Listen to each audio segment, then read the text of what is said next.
स्वागत है आपका हमारे YouTube चैनल पे। तो भाई मैंने पिछली लास्ट वीडियो में अपनी MG एस्टर का ओनरशिप रिव्यू दिया था, जो कि आप लोगों को काफ़ी पसंद आया और आप लोगों ने मेरे को कमेंट भी किए।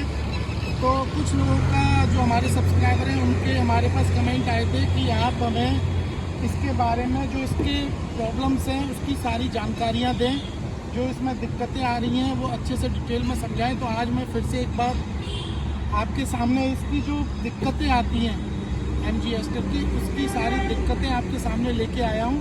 क्योंकि इस गाड़ी को लगभग मेरे पास 1.5 साल हो चुका है और 20,000 किलोमीटर मैं चला चुका हूँ इस गाड़ी को।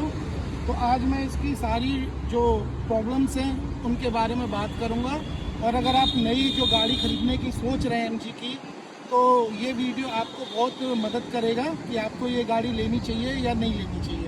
तो भाई सबसे जो पहली कमी है MG एस्टर में वो है इसके वाइपर। जब भी आप गाड़ी का फ्रंट शीशा पहुँचोगे तो भाई बहुत दिक्कत आती है, क्योंकि इसके जो वाइपर हैं वो सीधे नहीं होते हैं और अगर हम ऐसे करते हैं फोर्सफुली तो भाई यहाँ का पेंट भी छूटता है, इसके कारण बड़ी दिक्कत आती है। तो सबसे नंबर 1 की जो कमी है, सबसे पहली कमी वो है इसके वाइपर, इनको सुधारना चाहिए MG एस्टर को। दूसरी कमी है भाई इसका व्हील बेस।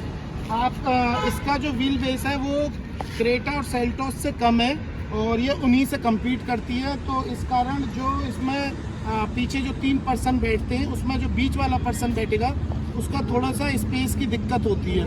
तो इसका जो दूसरी कमी है वो है इसका व्हील बेस।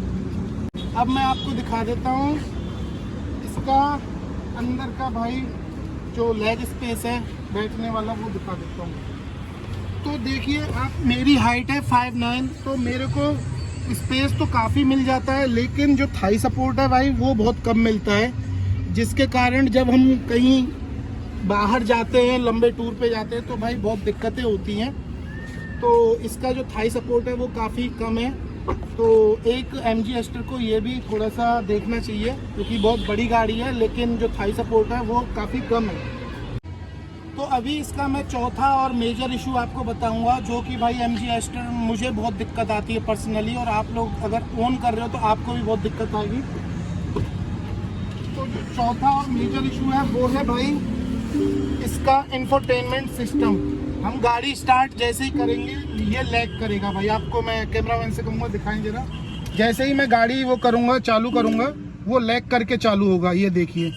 और इससे बहुत दिक्कतें आती हैं और बार बार मतलब MG वालों ने ये बोला है कि सर्विस पे जब आप गाड़ी को लेके आएंगे तो इसको हम अपडेट कर देंगे। मेरी 2 सर्विसें हो चुकी हैं, पेड सर्विस, लेकिन अभी तक भाई ये जो मेरे को दिक्कत आ रही है ये परमानेंट ऐसे की ऐसी है। और एक और मैं चीज़ बताना भूल गया, जैसे ही आप इसमें देखिए, ये टाइम ले रहा है, देखिए। अब जैसे ही आप इसमें बैक गियर डालेंगे तो ये वक्त लेगा, ये देखिए कितनी देर बाद इसमें जो बैक कैमरा चालू होता है। फिर से मैं आपको एक बार दिखाऊं, ये देखिए बहुत देर, मतलब बहुत ज़्यादा लैग करता है। तो ये चीज़ तो भाई MG एस्टर को, हम लोग इतना पैसा दे रहे हैं तो ये चीज़ तो MG एस्टर को सुधारनी चाहिए।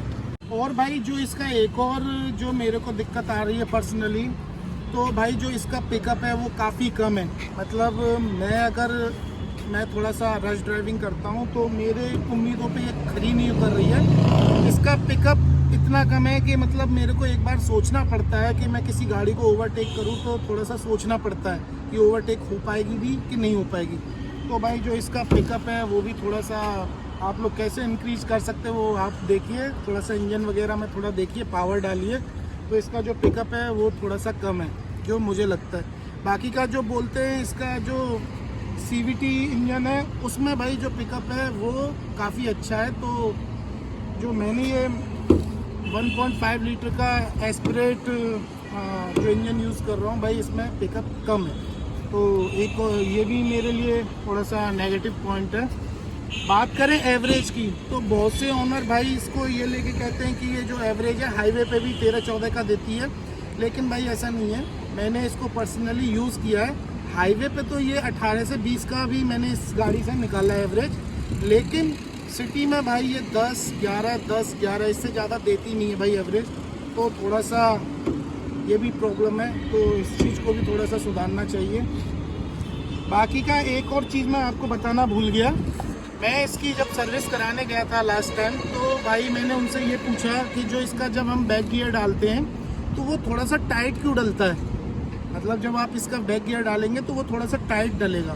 तो उन लोगों का कहना था कि अभी नई गाड़ी है सर और इस वजह से थोड़ा सा, लेकिन अभी तो मेरे को इस गाड़ी को लगभग ओन किए हुए 1.5 साल हो चुके हैं, तो भाई इसमें अभी भी वही दिक्कत है, जो इसका बैक गियर जब भी हम डालेंगे वो टाइट डलता है। तो इसका क्या ऑप्शन है, क्योंकि वैसे गाड़ी चलाने में स्मूथ है, सब कुछ है, लेकिन जो गियर बैक गियर डालते तो इसमें बहुत दिक्कतें आती हैं, बहुत टाइट डलता है। तो एक ये चीज़ भी जितना जल्दी सुधार सकें तो वो सुधार लीजिए। तो भाई यही थे कुछ इसके नेगेटिव पॉइंट। अगर आपको ये सारी चीज़ों से आप कॉम्प्रोमाइज़ कर सकते हैं तो आप इसको बेधड़क लीजिए, और अगर आपको थोड़ा सा ये सारी चीज़ें देखनी है तो एक बार आप इसकी टेस्ट ड्राइव लीजिए। वो जो गाड़ी आप खरीद रहे हैं उसी गाड़ी की टेस्ट ड्राइव लीजिए, क्योंकि आप इसका जो ऑटोमेटिक वर्जन लेंगे तो उसमें थोड़ा सा पावर ज़्यादा लगता है, लेकिन आप जो गाड़ी आप खरीदने जा रहे हैं आप उसी गाड़ी की टेस्ट ड्राइव लीजिए, तब आपको पता चलेगा एक्चुअली में गाड़ी है क्या। तो यही था आज का हमारा ब्लॉग। आपको ये हमारा जो ब्लॉग है वो कैसा लगा वो प्लीज़ हमें कमेंट करके ज़रूर बताइएगा, और जो भी इससे रिलेटेड जो भी क्वेश्चन है वो भी आप हमें प्लीज़ कमेंट करिएगा, जिससे मैं आपको उसके आंसर दे सकूं। जो भी अगर मेरे से कुछ चीज़ें रह गई हों जो आपको अपनी गाड़ी में दिक्कतें आ रही हों, तो वो भी आप मेरे से कमेंट के थ्रू शेयर कर सकते हैं। तो फिर हम मिलेंगे एक और नए ब्लॉग के साथ, तब तक के लिए बाय, टेक केयर।